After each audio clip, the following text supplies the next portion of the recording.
Most people who know me well, I've never made any bones of the fact that I had quite a horrendous upbringing, and so to sum it up really was very difficult for me is not having a voice really, and when I wanted to have help there was no one there really to help me. So it was no surprise really I chose a career in actually helping people. So I started at a small citizens advice bureau in Liverpool, and actually helping people was very therapeutic for me. And then there was this one woman who came in who had chronic Crohn's disease, and she lived in poor accommodation, and I managed to get her a grant for central heating, but the landlord wouldn't pay the health and safety aspects for the property to be renovated so that we could get this free central heating. So we could have made him because he was legally obliged to do so. However, that would have put her at risk of being evicted, and he'd done it before, so she knew that that was a risk and she couldn't take that. So I couldn't do anything, and that absolutely just gutted me basically, and I actually lost sleep over it. So what I wanted to do was just raise the profile, and I actually wanted to try and find a campaigner who would take it on really and there was no takers, so I ended up leading this campaign.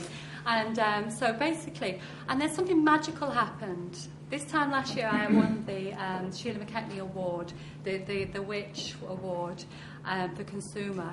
And then suddenly my campaign, which was going along at a respectable rate, about 30 miles an hour, suddenly went at 80 miles an hour. And then suddenly the doors I was patiently knocking at were suddenly flung open. And I had all these opportunities, and these people actually wanted to listen. And I think that was down to the name Sheila McKechnie, because I didn't really know very much about her, and I felt quite ashamed of that.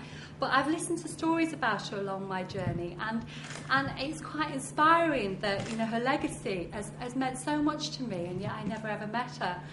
And so one of the highlights for me was to actually spend the day with Yvette Cooper, who was the housing minister.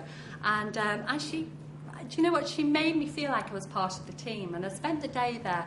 And it was a real eye-opener for me, how hard and what a difficult role it is. And so it just made me more determined that I actually wanted to achieve a change in legislation which would close this loophole.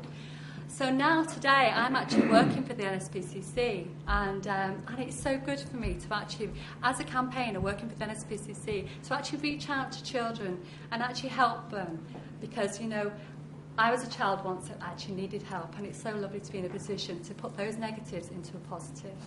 Can I just leave you a saying by Gandhi, which I abide by, and that is that we must be the change that we want to see in this world. Thank you.